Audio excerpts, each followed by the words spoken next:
The challenge is packing all that into a few sentences with a visceral image.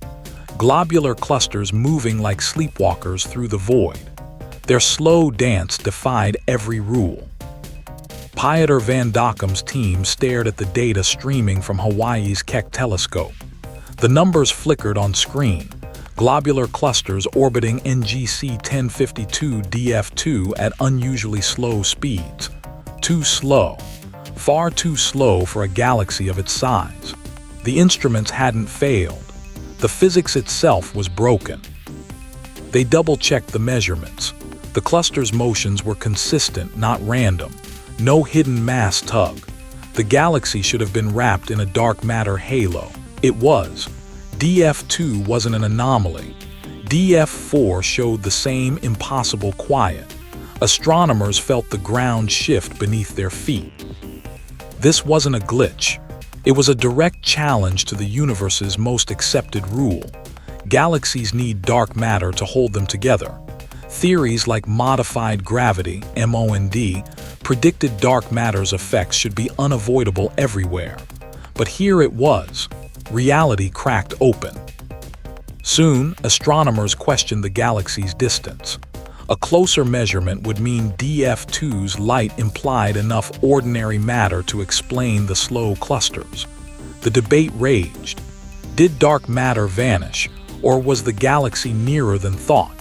The distance measurements themselves became the case file. One leading theory emerged: a violent collision long ago. A bullet dwarf impact that stripped gas from dark matter, leaving the galaxy nearly empty. The ghost of that collision lingered in its structure. For now, the question remained: was DF2 a lonely exception, or a clue to something deeper? The globular clusters cluster like hesitant travelers in a cavernous, empty hall. Astronomers tracked their motion with Hubble's precision, measuring each one's speed against the galaxy's backdrop.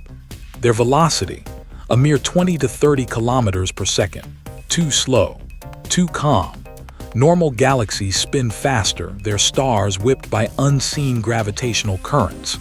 Here, the stars move as if unmoored, drifting without the anchor of dark matter's pull. The data is stark.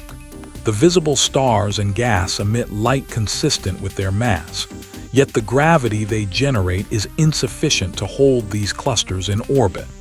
The galaxy functions without the invisible scaffold others rely upon. Distance measurements became the critical battleground. A team recalculated DF2's distance using a different method, placing it closer, just 13.5 million light-years away. The light from its faint stars now implied enough ordinary matter to explain the slow-moving clusters. Dark matter's presence seemed restored, but DF4, a similar ultra-diffuse galaxy observed by the same team, showed identical slow cluster speeds. The pattern persisted. The distance debate was a red herring. The anomaly was real.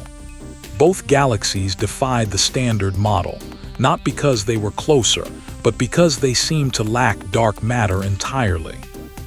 The leading explanation paints a violent past. Imagine a dwarf galaxy colliding headlong with a larger one.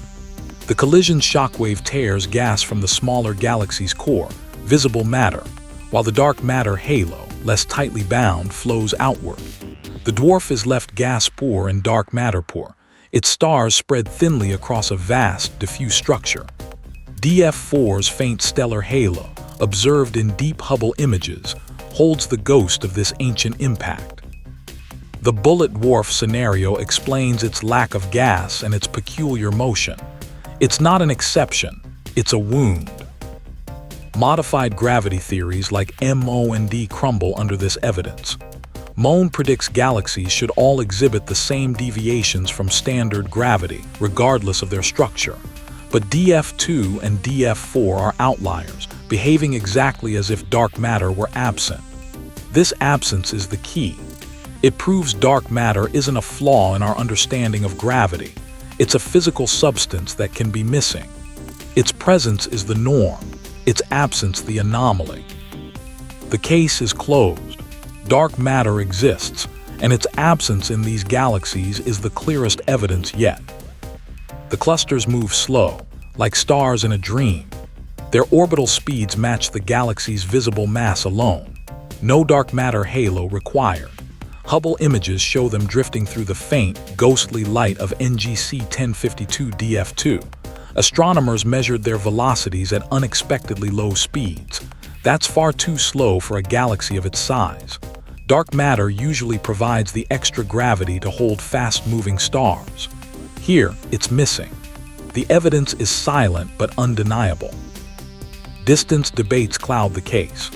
A closer measurement for DF2 would imply normal dark matter, restoring the expected mass. Astronomers calculated distance via Cepheid variables, pulsing stars acting as cosmic lighthouses. But the numbers held. The galaxy's distance is disputed. DF4 shows the same anomaly. Its globular clusters orbit at similarly slow speeds. A closer distance wouldn't explain two galaxies behaving this way. The absence persists. It's not a measurement error. It's a cosmic anomaly. The leading theory is violent. A dwarf galaxy collided head-on with a larger one. The shockwave ripped gas from the dwarf's core, visible matter, while its dark matter halo, less tightly bound, flowed outward. Hubble's deep images reveal DF4's faint, diffuse stars spread across a vast, empty space. This isn't a common state. It's the aftermath of a collision that happened long before humans walked Earth. But it only explains one scenario for two galaxies. It doesn't prove dark matter can be absent everywhere, only that it can be stripped in rare, violent events. What would settle this? A larger sample, more ultra-diffuse galaxies like DF2 and DF4 with precise velocity measurements. A deep survey of galaxies in the Virgo cluster, using Hubble and future telescopes, could reveal if their lack of dark matter is a pattern or a fluke. Until then, the case hinges on the evidence before us. These galaxies are not exceptions to the rule. They are the rule broken. What other silent collisions are still echoing through the dark?